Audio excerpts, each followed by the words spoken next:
പ്രിയ കുട്ടികളെ, അടുത്ത ക്ലാസ്സിൻ്റെ അടുത്ത സെക്ഷനിലേക്കാണ് നമ്മളിന്ന് മുന്നോട്ട് പോകുന്നത്.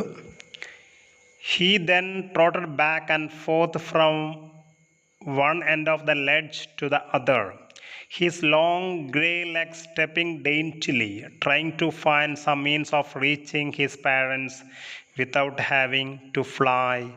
But on each side of him the ledge ended in a sheer fall of precipice, with a sea beneath and between him and his parents there was a deep wide crack. നമുക്കറിയാം, ഈ കടൽക്കാക്കക്ക് പറക്കാൻ ഭയങ്കര പേടിയാണ്, വേണ്ടത്ര ധൈര്യമില്ല. അപ്പോൾ വീണ്ടും അത് അങ്ങോട്ടും ഇങ്ങോട്ടൊക്കെ ചാടി നടക്കുകയാണ്, പക്ഷേ പറക്കാനുള്ള ധൈര്യമില്ല. He then trotted back and forth from one end of the ledge to the other. ഒരു ഭാഗത്തു നിന്ന് മറ്റുള്ള ഭാഗം, ആ ലെഡ്ജിൻ്റെ മറ്റു ഭാഗത്തേക്ക് ഇങ്ങനെ ഓടിച്ചാടി. ട്രോട്ട് എന്നാൽ ഓടിച്ചാടുക, പെട്ടെന്ന് നടക്കുക എന്നാണ് അതിൻ്റെ അർത്ഥം. പിന്നെ his long grey leg stepping daintily, വളരെ കെയർഫുള്ളായിട്ട്, വളരെ ശ്രദ്ധാപൂർവമാണ് അങ്ങോട്ടും ഇങ്ങോട്ടും നടക്കുന്നത്. ഡെയിൻറ്റിലി എന്ന് പറഞ്ഞാൽ carefully. Trying to find some means of reaching his parents without having to fly. പറക്കാനൊന്നും വയ്യ, പക്ഷേ എങ്ങനെയെങ്കിലും പിന്നെ ഈ കടൽക്കാക്കയുടെ പാരൻസിൻ്റെ അടുത്ത് എത്തണം. അതിനെത്താനുള്ള ഒരു ശ്രമമാണ്, പക്ഷേ വിജയിക്കുന്നുണ്ടോ? ഇല്ല. But on each side of him, പിന്നെ ഇതിൻ്റെ രണ്ട് സൈഡിലും, ഓരോ സൈഡിലും എന്താണുള്ളത്? The ledge ended in a sheer fall of precipice. കണ്ടോ? വലിയൊരു ഷിയർ എന്ന് പറഞ്ഞാൽ വലുത് എന്നാണ്, അങ്ങേയറ്റം എന്നൊക്കെ അർത്ഥം, പെർഫെക്റ്റ് എന്നൊക്കെ അർത്ഥം. അതിൻ്റെ വലിയൊരു പിന്നെ എന്താണ്, ഒരു കുത്തനെയുള്ള ഒരു പാറയുണ്ട്. നമ്മൾ പറയുന്നത് പ്രസിപ്പിസ് എന്ന് പറഞ്ഞാൽ very steep surface of rock, അതാണ് പ്രസിപ്പിസ്. റോക്ക്, വലിയ കുത്തനെയുള്ള പാറയുണ്ട്. പക്ഷെ അത് കണ്ടപ്പോൾ പേടിയായിട്ടുണ്ടാവും അല്ലേ? With a sea beneath and between him and his parents there was a deep wide crack. ഈ വലിയൊരു കുത്തനെ ഉള്ളത് കഴിഞ്ഞിട്ട് പിന്നെ നോക്കുമ്പോൾ താഴോട്ടെന്താ? തുറന്ന് കിടക്കുന്ന വിശാലമായ കടൽ. ആകെ പേടിയായിട്ടുണ്ടാവും. പിന്നെ ഇതിൻ്റെ പാരൻസിൻ്റെ ഇടയിൽ എന്ന് പറഞ്ഞാൽ ഈ കടൽക്കാക്കും പാരൻസിൻ്റെ ഇടയിൽ നോക്കുമ്പോഴെന്താ ഉള്ളത്? അവിടെ വലിയൊരു ക്രാക്കാണ് അല്ലേ? വലിയൊരു വിടവുണ്ട്, നല്ല വൈഡ് ക്രാക്കാണ്, ഡീപ്പ് വൈഡ് ക്രാക്ക്. ഇത് കണ്ടപ്പോൾ ആകെ പേടിച്ച് പോയിട്ടുണ്ടാകും. പിന്നെ പറക്കാൻ സാധിക്കുമോ? ഇല്ല, ഒരിക്കലും. Surely he could reach them without flying if he could only move northwards along the cliff face. But then on what could he walk? There was no ledge and he was not a fly, and above him he could see nothing. The precipice was sheer and the top of it was perhaps farther away than the sea beneath him. എന്ത് ചെയ്യാൻ പറ്റില്ല?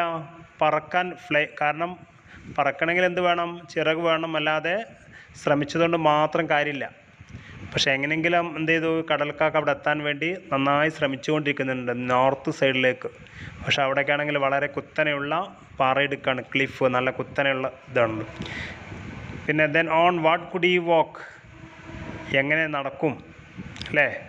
There was no ledge, അവിടെ ലെഡ്ജൊന്നുമില്ല, പക്ഷേ പറക്കാനായിട്ട് കഴിയില്ല. അതിന് മുകളിൽ നോക്കിയപ്പോൾ ഒന്നുമില്ല, പക്ഷെ അവിടെ വലിയൊരു കുത്തനെയുള്ള ഒരു പാറ ഇതുണ്ട്. He could see nothing. The precipice was sheer and the top of it was perhaps farther away than the sea. നോക്കിയപ്പോഴോ കടലിനേക്കാളും കുറേ ദൂരം തോന്നുന്നു താഴെ നോക്കിയപ്പോഴും. He stepped slowly out to the brink of the ledge. എങ്ങനെയൊക്കെയോ ആ ലെഡ്ജിൻ്റെ ബ്രിങ്കിലേക്ക് എന്ന് പറഞ്ഞാൽ അറ്റത്തേക്ക് മെല്ലെ സ്റ്റെപ്പ് വെച്ചു, മുന്നോട്ട് പോയി. And standing on one leg with the other leg hidden under his wing. മെല്ലെ ഒരു കാലിൻ്റെ വിങ്ങിൽ വെച്ച് മെല്ലെ അവിടെ നിന്നു. എന്നിട്ടോ he closed one eye, then the other pretended to be falling asleep. നന്നായി അഭിനയിച്ചു, ഒരു കണ്ണക്കടച്ചു, പ്രിറ്റൻഡ് ചെയ്തു. പ്രിറ്റൻഡ് എന്ന് പറഞ്ഞാൽ ആക്ട് ചെയ്യുക, ഉറങ്ങുന്ന പോലെ നടിക്കുക. Still they took no notice of him. പക്ഷെ ആരും ഇതിനെ ശ്രദ്ധിച്ചു പോലുമില്ല. he saw his two brothers and his sister laying on the plateau, dozing with their heads sunk into their necks. അവരൊക്കെ ഇങ്ങനെ നോക്കുമ്പോൾ ബ്രദേഴ്സും അത് സിസ്റ്ററൊക്കെ എന്ത് ചെയ്യുന്നുണ്ട്? ഉറക്കം തൂങ്ങി ഇങ്ങനെ നിൽക്കുന്നുണ്ട്. അവിടെ തലയൊക്കെ താഴ്ത്തിയിട്ട് അവരെ നെക്കിലേക്ക്. പിന്നെ his father was preening the feather. Preening എന്ന് പറഞ്ഞാൽ ക്ലീനിങ് ആണ്, ക്ലീനിങ്, വൃത്തിയാക്കുക. അതിൻ്റെ ഫെദർ ഇങ്ങനെ വൃത്തിയാക്കുന്നുണ്ട് ഫാദർ, അതിൻ്റെ വൺ വൈറ്റ് ബാക്കിൽ. പിന്നെ മദർ മാത്രമേ എന്ത് ചെയ്യുന്നുള്ളൂ, ഇവനെ നോക്കുന്നുള്ളൂ. വേറെ ആരും എന്ത് ചെയ്യുന്നില്ല. Nobody was watching him, only his mother was looking at him. Who was looking at him? Only his mother.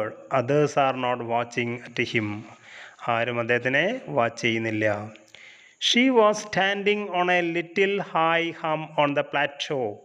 വലിയ ഒരു പ്ലാറ്റോയുടെ ഏറ്റവും മുകൾ ഭാഗത്ത് ഇങ്ങനെ നിന്നു. Her white breast thrust forward. അതിൻ്റെ ബ്രസ്റ്റൊക്കെ മുന്നോട്ട് ഇങ്ങനെ വെച്ചുകൊണ്ട്. Now and again she tore at A piece of fish that lay at her feet. അതിൻ്റെ അടുത്ത് എന്തുണ്ട്? ഒരു ചെറിയൊരു മത്സ്യത്തിൻ്റെ കഷ്ണമുണ്ട്. അതൊക്കെ ഇങ്ങനെ കീറിയുകൊണ്ട്. And then scraped each side of her beak on the rock. ഈ റോക്ക് മേലെ എന്ത് ചെയ്യുന്നുണ്ട്? ഇതിൻ്റെ ചുണ്ട് മെല്ലെ വെച്ച് ഉരസുന്നുണ്ട്. The sight of the food maddened him. ഈ കാഴ്ച കണ്ടപ്പോഴും നന്നായിട്ട് അല്ലേ സന്തോഷം തോന്നോ? ഇല്ല, ആകെ ഭ്രാന്ത് എടുത്തിട്ടുണ്ടാവും. കാരണം അത് എങ്ങനെയെങ്കിലും കിട്ടണ്ടേ. പക്ഷെ എന്ത് ചെയ്യും? How he love to tear food that way. എങ്ങനെ ഫുഡൊക്കെ ഇങ്ങനെ എന്താണ് ആ ഫുഡ് എന്ന് പറയുന്നത്? ഫിഷ്. അതൊക്കെ ഇങ്ങനെ കീറി പറിച്ച് തിന്നാനൊക്കെ നല്ല ആഗ്രഹമുണ്ട്. പക്ഷെ കിട്ടുന്നുണ്ടോ? ഇല്ല. Scraping his beak now and again. ഇതിൻ്റെ ചുണ്ട് എന്ത് ചെയ്യുന്നുണ്ട്? ബീക്ക് അങ്ങോട്ടും ഇങ്ങോട്ടൊക്കെ ഉരസി നോക്കുന്നുണ്ട്. And to wet it. എങ്ങനെയെങ്കിലും ഷാർപ്പൻ ചെയ്യണം. വെറ്റ് എന്ന് പറഞ്ഞാൽ ഷാർപ്പൻ ചെയ്യുക, നല്ല മൂർച്ച കൂട്ടുന്നതിനാണ് നമ്മൾ വെറ്റ് എന്ന് പറയുന്നത്. എന്നിട്ടോ ഹി അട്ടേഡ് എ ലവ് കാക്കിൾ. ഒരു ചെറിയൊരു ശബ്ദം വിട്ടു. അട്ടേഡ് എന്ന് പറഞ്ഞാൽ എന്തായാലും പറയുക എന്നാണ്. അട്ടേഡ് എ ലവ് കാക്കിൾ. ശബ്ദം ഒരു ചെറിയൊരു ശബ്ദം വിട്ടു. അപ്പോഴോ ഹിസ് മദർ കാക്കിൾഡ് ടു. അദ്ദേഹത്തിൻ്റെ മദറും അദ്ദേഹത്തിനെ ഇങ്ങനെ നോക്കി. And looked at him. അദ്ദേഹത്തിനെ ഇങ്ങനെ നോക്കി. ഇങ്ങനെ കുറേ നേരം പരസ്പരം നോക്കി. എന്ത് ചെയ്യാനാണ്? കാരണം പറന്ന് പോയെങ്കിലല്ലേ കടൽക്കാക്കക്ക് ആ മത്സ്യം കിട്ടുള്ളൂ. പക്ഷെ കിട്ടാൻ വേറെ വഴിയൊന്നുമില്ല. അവിടെ ഇങ്ങനെ വളരെ അശ്രദ്ധയോടുകൂടി ഇങ്ങനെ നോക്കി ഇങ്ങനെ നിൽക്കുകയാണ്. അത്രേ അതിന് മാർഗമുള്ളൂ. കാരണം ഭക്ഷണമൊക്കെ കിട്ടണമെന്ന് ആഗ്രഹമുണ്ട്. പക്ഷെ എന്ത് ചെയ്യുന്നില്ല? അങ്ങോട്ട് പോകാനൊന്നും സാധിക്കുന്നില്ല. ഇതാണ് നമ്മളുടെ കടൽക്കാക്കയുടെ അവസ്ഥ.